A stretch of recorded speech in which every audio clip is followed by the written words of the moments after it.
So, hello everybody. As I was saying, I'm going to show you a little bit about how to create characters through Sunken Lands by Flatland Games.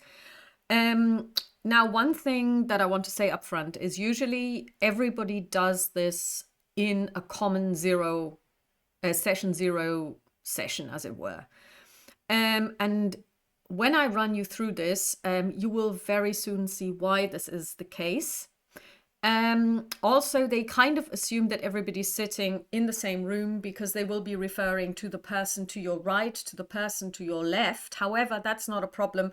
When we did it, we actually decided up front who was sitting next to whom at our virtual table. So that's not really a problem, just so that you know you have to do this in advance. The idea is also that this is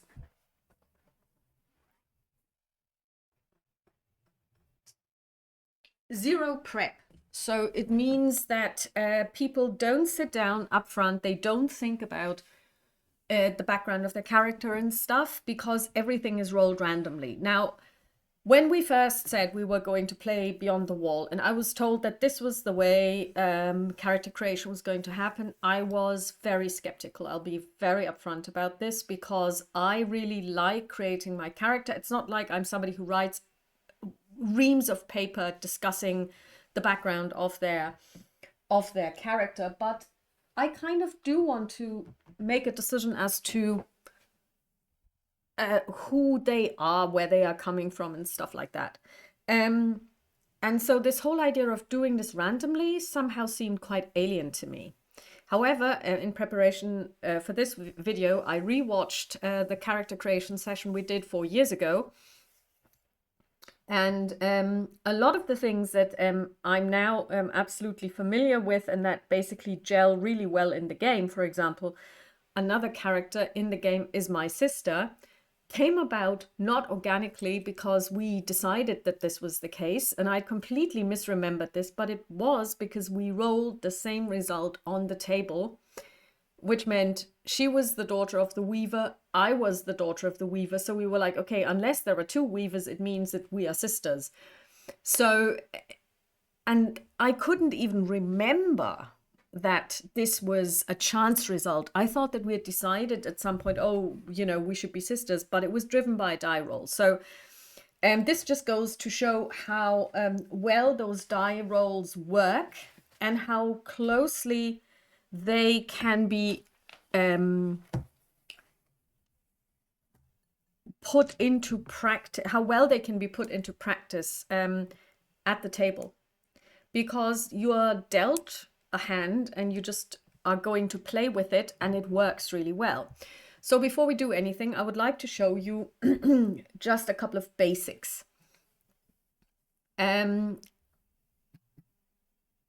The way character creation works in Sunken Lands is twofold. You can either decide you're going to start at first level and you're going to roll 4d6, dropping the lowest, and then you basically get 6 results and you assign them to strength, dexterity, constitution, intelligence, wisdom, and charisma. Or you go with one of the playbooks. They advise that you go with the playbooks because it's faster. I'm not sure if it is faster, but possibly it may be.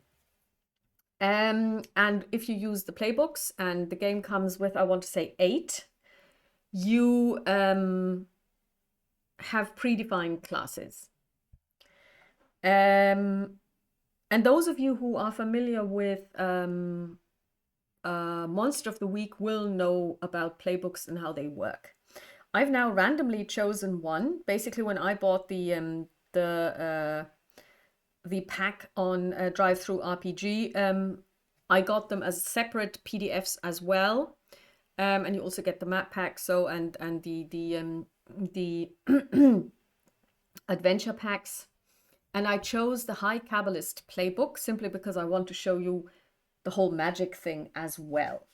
So first of all, this is what we find out about the high Kabbalist, the mage from foreign lands. You have devoted your life to the study of the sorcerer's arts. Having learned much of the arcane, you now dwell in the great city and seek to master the hidden truths of the multiverse. Demons and the elements bow to your speech, and the mystic threads of the world are at your command.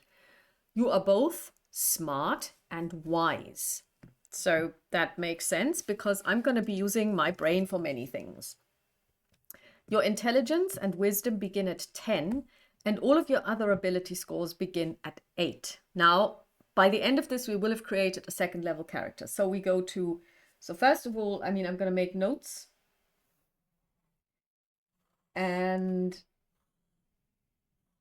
I am going to give intelligence and wisdom an asterisk because they are my most important characteristics. So they get a 10 simply because this is what it's like at the beginning of character creation. So that's what we start with. Then we have to roll on the first table. What was your childhood like? We roll a d12.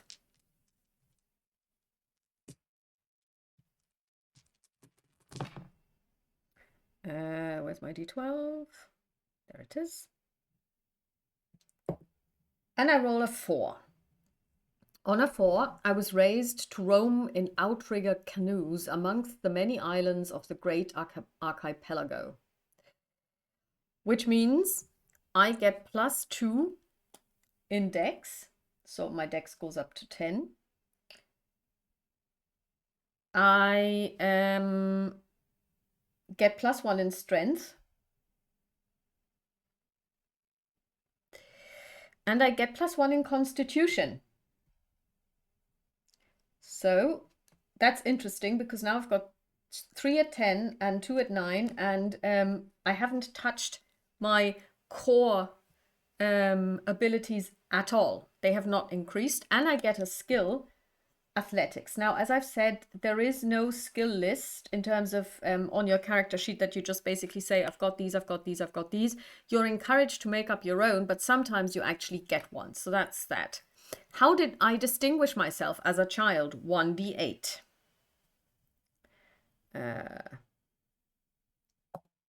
I rolled a 6. You never met someone who didn't like you. It means I get +2 charisma.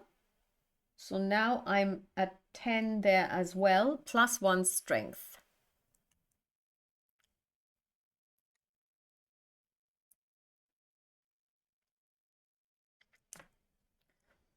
I don't know why this would make me stronger, but funnily enough, now all my values except constitution are at 10. You studied ancient and forgotten lore. You became a level 2 mage. You gained the class abilities sense magic and spellcasting.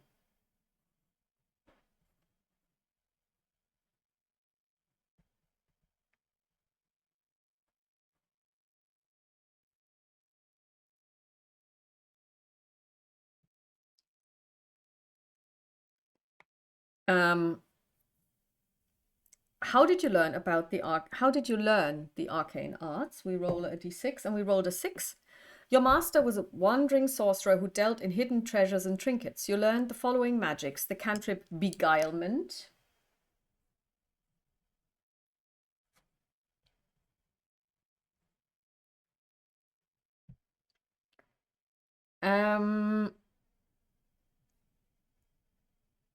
spell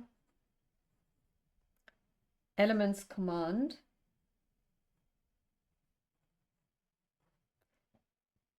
and the ritual wave's friend. That actually is interesting because it did say that I had basically grown up in the archipelago, and I had been riding in canoes. So that makes sense. And again, as you can see, this is interesting because that was randomly rolled, but it kind of gels. Not only that, I also get +2 wisdom. So I'm now at 12.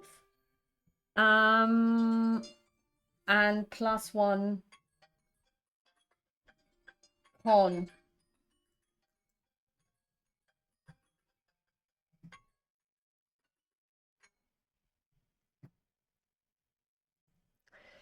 Okay, so next up, oh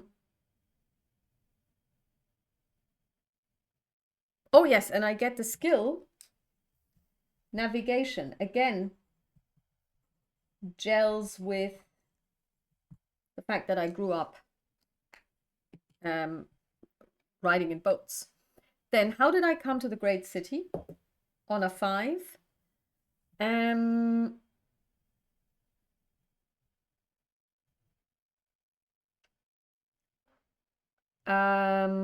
One of the aristocrats of the great city has hired you as his personal sorcerer. You fill the position while it is beneficial to you. We get +2 charisma, so we're now at 12. And we have the ritual bind familiar.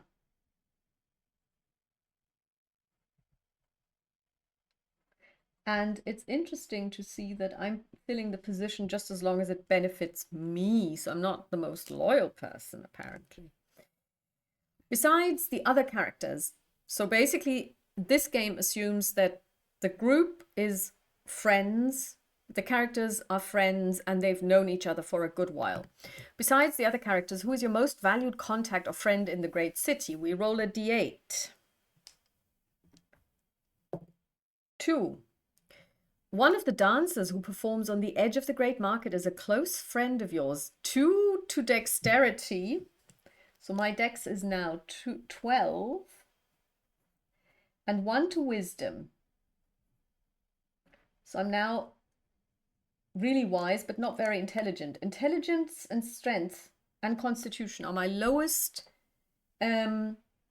character attributes at the moment, which is really interesting because, you know, I'm more dexterous and charismatic than I'm strong, intelligent, or my constitution. Okay. What happened when you and a companion challenged a sorcerer in the great city? The player to your right was there with you. So basically you have to make a decision up front who that is if you're playing on a virtual table. And I rolled a 6. When you finally met the rival, he trembled at your presence. I get +2 dex. Oh, I'm super dexterous. So now I'm at 14.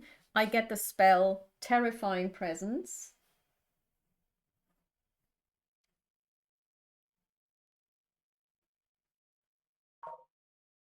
And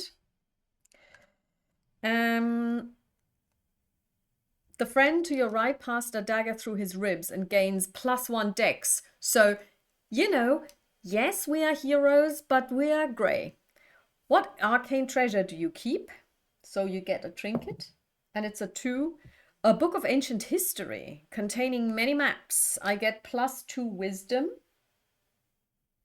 So now I'm at 15. And I have an ancient tome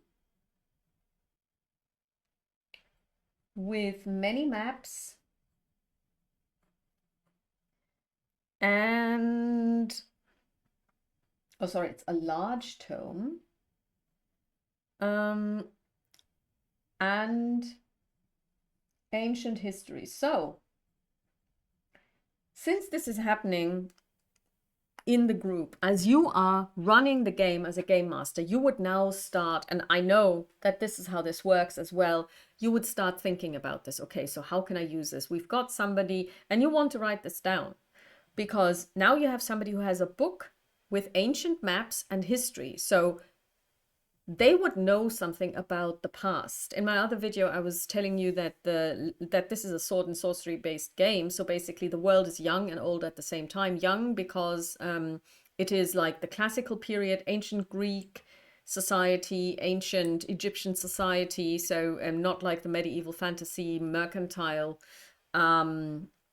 society that you would find, let's say, in Dungeons and Dragons. But at the same time, it's also very old, and you can still see the remnants of old and ancient civilizations. So this one could be used when you play the game, they could say, okay, well, if you run into a problem, or if you run into a civilization that you're uncovering, they could say, can I find something in my book? So that's very important. Then we are done. So basically what it now tells you to do is we record our name, class, and level. We record our ability scores. So our wisdom, our wisdom, our mage now has strength 10, charisma 12, intelligence 10, wisdom 15, dexterity 14, and constitution 10.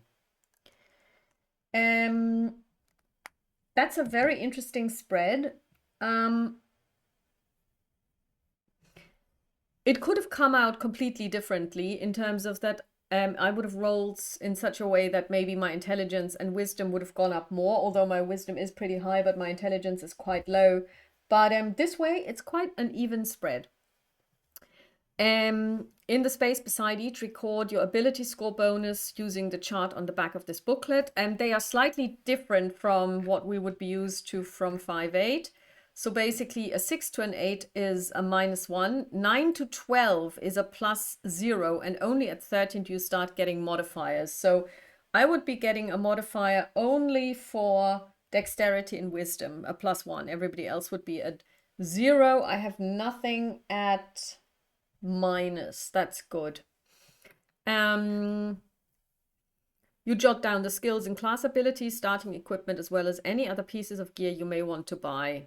The high Kabbalist begins with the following equipment: a dagger, elaborate robes, the components for your rituals, a small but elegant apartment with a hidden sanctum. Woo! A book of spells and 46 silver.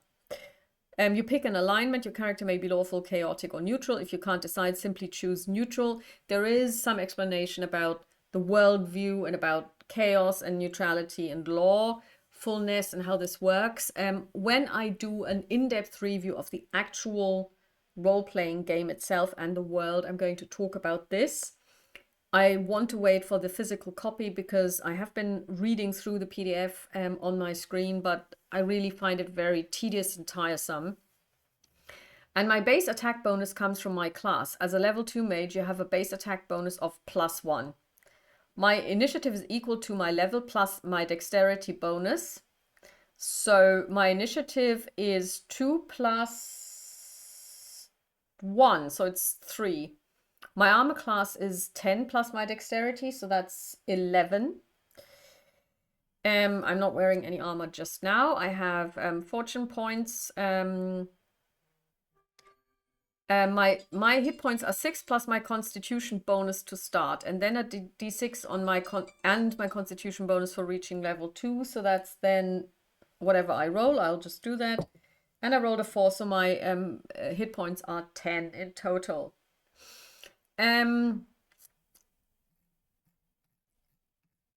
Now I would like to draw your attention to this. Now, in this game, the way you level is really based on experience points, and each class levels differently. So each class has a different level spread. You can go up to 10. But this one actually is very slow in getting further because their last level is only reached at 450. Others reach it at 300,000 or 360,000. So that's very reminiscent of old D&D, where different classes advanced at different speeds. Here we have the saves, and this thing is a little bit problematic because I keep forgetting it. If you attack, you want to roll high because you try to beat an AC. If you want to use an ability, you want to roll under your ability. But here you want to roll over.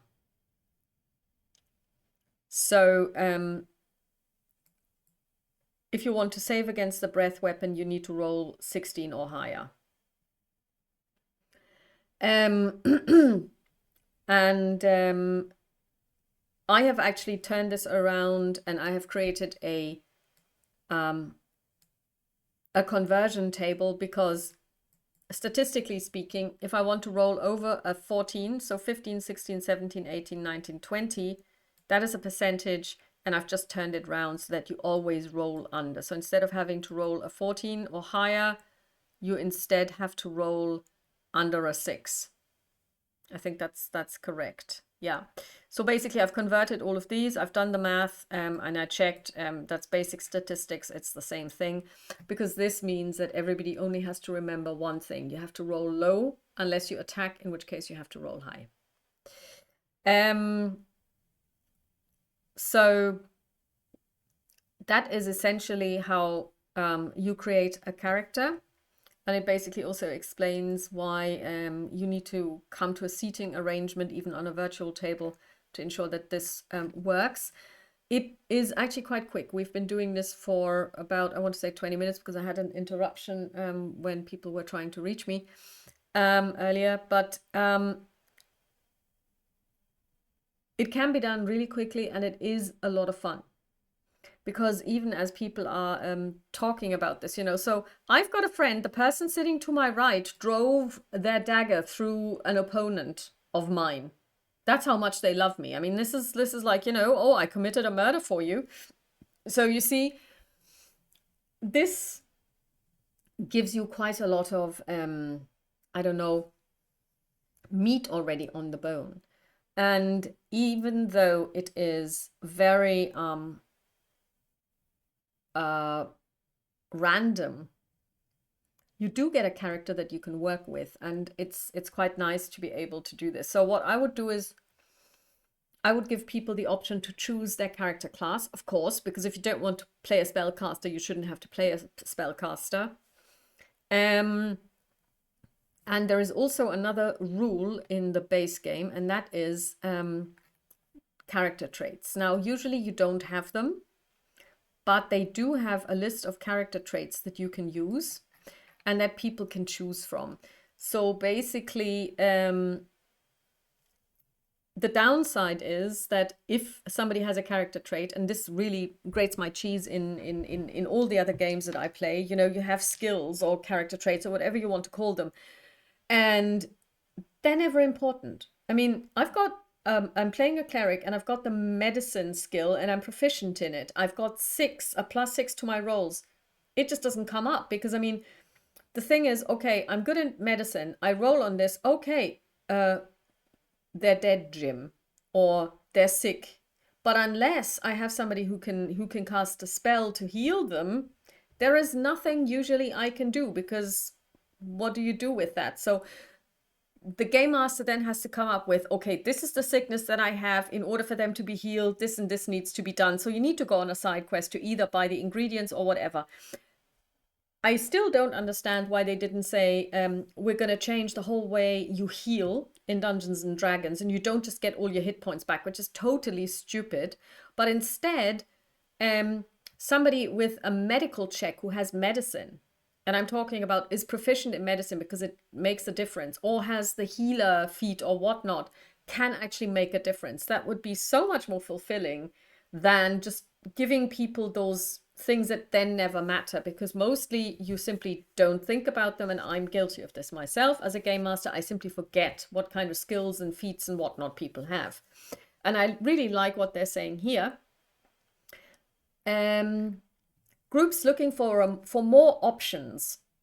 Oh, there's a spelling error. For more options for character customization are encouraged to use the optional rules presented in this chapter for character traits. Again, optional rules. These are special abilities or bonuses which the character has and which are sometimes quite out of the ordinary. If the group chooses to use traits, each character should receive one and only one trait during character creation. Each character should receive a further trait at levels 5 and 9, representing the hero's growth and acquisition of new abilities. Some traits will be more effective in certain campaigns.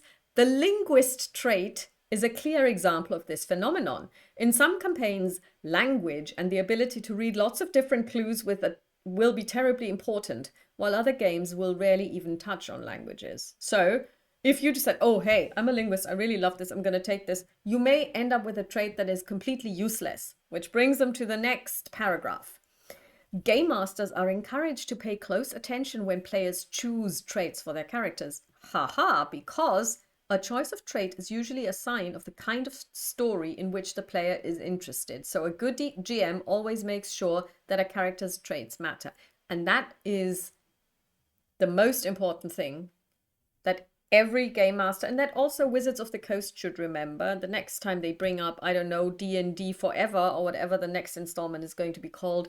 Do away with the skills. They don't matter. Try to make it meaningful. Reduce them, remove them, and say this is optional, but then really come up and then ask people to come up with something, but then also provide mechanics.